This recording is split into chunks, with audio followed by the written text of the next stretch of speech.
Los estudiantes de literatura, filosofía y religión que tienen alguna simpatía por las ciencias ocultas podrían muy bien prestar alguna atención a la Kabbalah de los rabinos hebreos de tiempos antiguos, pues cualquiera que sea la religión mantenida por el investigador, no solo ganará en conocimiento, sino que ampliará sus visiones sobre la vida y el destino. Una introducción al estudio de la Kabbalah. William Wynne Westcott, 1848-1925.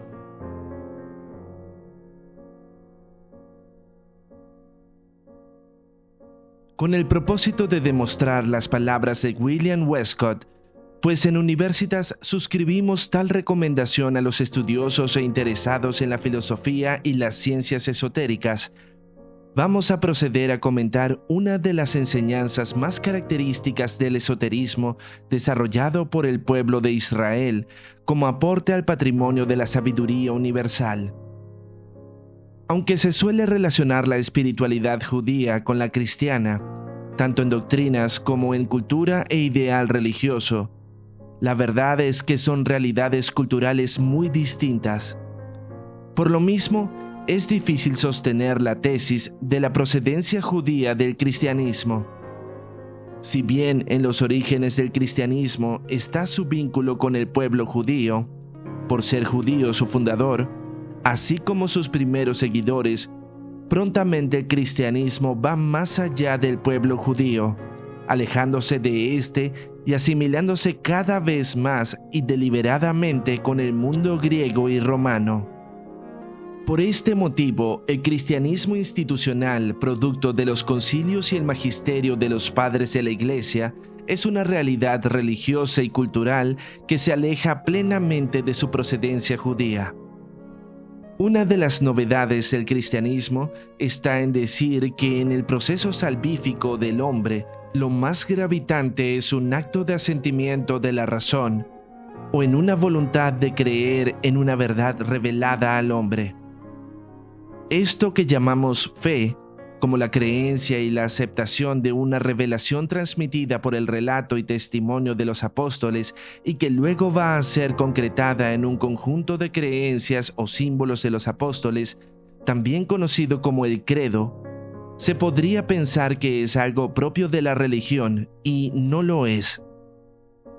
El acto intelectual de creer, como una superación de las posibilidades de la razón natural, en la que se acepta algo que por medios naturales sería imposible acceder y depende de una intervención en la naturaleza y en la razón, para que luego la razón lo suscriba por medio de una iluminación o una gracia de Dios, como es la fe. Si bien esta idea se vincula al concepto de religión, existen religiones que no se basan en la voluntad de creer, sino en el cumplimiento de tradiciones culturales que pliegan la voluntad al mandato divino. Pero en este caso, la divinidad no revela doctrinas, sino prescripciones morales, y la participación en esta religión prescinde de creencias o desarrollos doctrinales sofisticados, sino que exige más bien el cumplimiento de mandatos y preceptos conductuales, siendo este el caso del judaísmo. La espiritualidad judía se remite a un pacto entre el patriarca Abraham y toda su descendencia con el Creador, Dios, Hashem. La participación en este pacto tiene elementos raciales en cuanto a la pertenencia a una familia, un pueblo, pero también considera la participación como un acto voluntario, por lo cual otras personas con otras procedencias culturales y religiosas se pueden sumar al pacto, cuya piedra fundacional es la proclamación de la unidad del Creador, Dios. El Creador de todas las cosas es uno. La importancia del patriarca Abraham está en haber captado la unidad de todas las cosas en cuanto a su origen. La causa de todas las cosas se concibe como una realidad inmanente y trascendente, que es además invisible e irrepresentable. Es decir, el Creador es distinto a su creación. La identificación de la causa de todas las cosas con la diversidad del mundo sensible supone el error espiritual y moral de la idolatría, siendo esta idolatría superada y corregida por la palabra de un Dios invisible, oculto, que con su palabra apela y se dirige al pensamiento, a la razón, al lenguaje. Por ello, Abraham solo escucha la voz de Hashem, es decir, lo intelige su razón, su voluntad. Esta concepción de la unidad será el corazón del judaísmo, concepción que en el mismo judaísmo ha sido un proceso de asimilación, pues el pueblo judío tiene que ir perfeccionando su intelecto para concebir esta unidad. Por esto, la noción de monoteísmo no es perfecta en el pueblo judío y en quienes la admitan, y es un continuo de asimilación hasta hoy.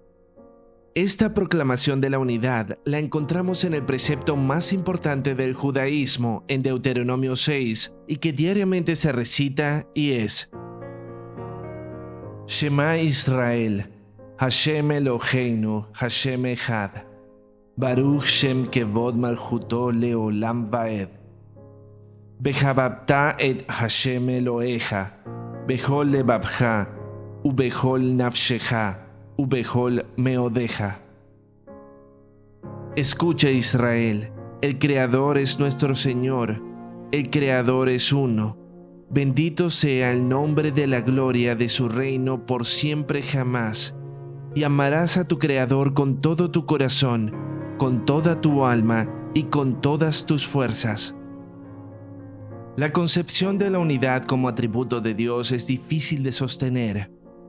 Aunque en lo común se considera que es más razonable pensar en un Dios único que en una multiplicidad de dioses, si se analiza bien esta afirmación junto a todas sus implicaciones, es la unidad de Dios más conflictiva por el hecho que si a Él atribuimos en última instancia la causa original de todas las cosas, entonces los errores y carencias del mundo necesariamente como causa, incluso como asentimiento voluntario, se los tenemos que atribuir a Él.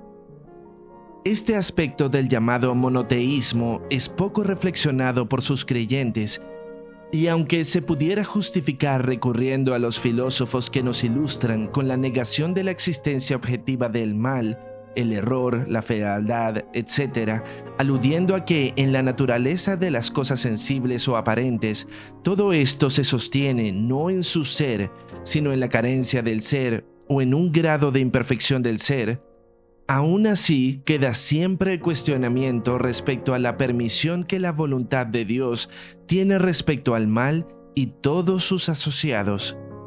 De manera que la creencia en un único Dios debiese ser objeto de mayor atención a la razón y la reflexión que nos conduce a la verdad. Encontramos, por ejemplo, en el libro del profeta Isaías, capítulo 45, versículos del 3 al 7, la siguiente frase: Yo soy Hashem, y ninguno más hay. No hay Dios fuera de mí. Yo te ceñiré, aunque tú no me conociste, para que se sepa desde el nacimiento del sol y hasta donde se pone, que no hay más que yo. Yo, Hashem, y ninguno más que yo, que formo la luz y creo las tinieblas, que hago la paz y creo la adversidad. Yo, Hashem, soy el que hago todo esto. Atribuir la adversidad y las tinieblas a Dios como su causa es un problema que, a nuestro juicio, se subestima y se evita, cuando debiese ser ese el centro de cualquier declaración monoteísta. Tal complicación es menor si en esta jerarquía espiritual aparecen otros actores como agentes de las cosas, ya sean dioses, semidioses, héroes, etc., pues a ellos es posible atribuir el error, puesto que, si bien son de naturaleza divina, no les podemos atribuir la máxima perfección. Esta declaración de la unidad de Dios judía no se logra conformar bien con las doctrinas de la Trinidad cristiana, aunque haya una concepción extendida de que sí. Por lo general, los cristianos no se cuestionan esto, ya que les parece evidente y sin conflicto alguno ver en el judaísmo el antecedente histórico de su propia religión. Pero esto, desde el judaísmo, es distinto, ya que es prácticamente imposible para un judío que conoce su tradición ver en el cristianismo la sucesión o la evolución natural de su propia cultura religiosa. Consideramos de suma importancia este tema, por lo cual animamos a nuestros amigos y simpatizantes a hacernos saber sus ideas respecto a esto, que por su relevancia le dedicaremos en un futuro una publicación. Volvamos al concepto de fe como resultado de una gracia espiritual o como el asentimiento que hace la razón ante una iluminación o verdad revelada. Decíamos que las personas tienden a creer que las religiones consisten en esto, en un grupo de creencias, algunas de las cuales pueden ser razonables o son susceptibles de ser defendidas, pero que siempre, al fin y al cabo, necesitan ser aceptadas por la voluntad. Este no es el caso, por ejemplo, del judaísmo. La religión judía no se sostiene en un sistema de creencias, sino en un conjunto de prescripciones o normas morales.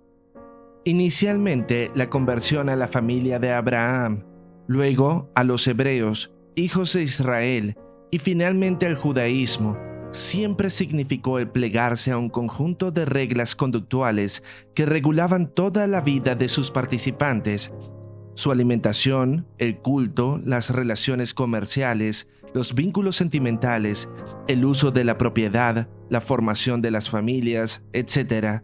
En síntesis, un conjunto de normas que regulan la relación entre los hombres y otro conjunto de normas que regulan la relación del hombre con Dios. Además, regulan el modo de vincularse al espacio, a la tierra habitada, a la distribución del tiempo anual o el calendario. La palabra para precepto o mandamiento en hebreo es mitzvah, y en total son 613 mitzvot, siendo las principales y raíz de todas estas las conocidas como 10 mandamientos. El conjunto de todas las mitzvot tiene solo un propósito, y este propósito es dicho claramente en la Torá. Por ejemplo, en el pasaje de Levítico, capítulo 11, del versículo 44 al 45. Porque yo soy Hashem, vuestro Dios. Vosotros, por tanto, os santificaréis y seréis santos, porque yo soy santo. Esta santificación no la da una creencia, sino una conducta. De hecho, luego de este pasaje, la Torá se refiere a las normas sobre los alimentos. Así, la santificación, que es el propósito final del proceso de perfeccionamiento del pueblo de Israel, se consigue con un trabajo que va adecuando la conducta a la ley objetiva de la realidad, a la cual se adecúa la acción benéfica de la mitzvah. Y es este cumplimiento de las mitzvot lo que conducirá hacia la plena fe, o en hebreo, emuná. Es decir, en el judaísmo es el acto, es la corrección moral lo que lleva a la fe en Dios. Es por eso que dentro de la cultura judía podemos encontrar judíos ateos, pero que sí practican las mitzvot, pues la base del perfeccionamiento espiritual se circunscribe a los actos. Son los actos los que acercan o alejan de la ley divina y natural. En concreto, es la acción positiva la que muestra el grado de perfección de una interioridad, cuyo fruto evidente es el acto. El desafío espiritual no está en las buenas intenciones, ni en el querer lo que hacemos, ni siquiera en el pensamiento correcto. El desafío espiritual para los hombres es lograr una conducta conforme a la verdad, de manera que tal proceso de perfeccionamiento es ético, es decir, ubica el ser del hombre en su propio ser. La conducta benéfica nos ubica en nuestra propia interioridad y en el lugar adecuado para nosotros mismos. Mostramos quiénes somos, tanto a los demás como a nosotros mismos, a través de nuestras acciones pasadas y presentes. Estas son las que moldean la plena figura humana o desfiguran nuestra humanidad. He aquí la relevancia dicha en el comienzo por William Wynne Westcott, adepto del ocultismo, amigo de MacGregor Mathers y de Madame Blavatsky, entre otros. Este lugar tan destacado del acto para el proceso espiritual se va a desarrollar y sistematizar por los cabalistas, ampliándolo a prácticas meditativas, prácticas de purificación y finalmente prácticas mágicas o ritualísticas. La importancia del acto, de la acción, el gesto, el movimiento, etc., tal como la desarrollaron los cabalistas, es la piedra angular del proceso de la iniciación esotérica, en la cual los iniciados, atendiendo y mejorando hasta los más triviales actos cotidianos, van actuando en su vida interior y van expresando aquella figura divina en el hombre, la que conservamos oculta en nuestro ser, la imagen y la semejanza con la que el Creador nos formó, es decir, con su propia forma subsistente y eterna.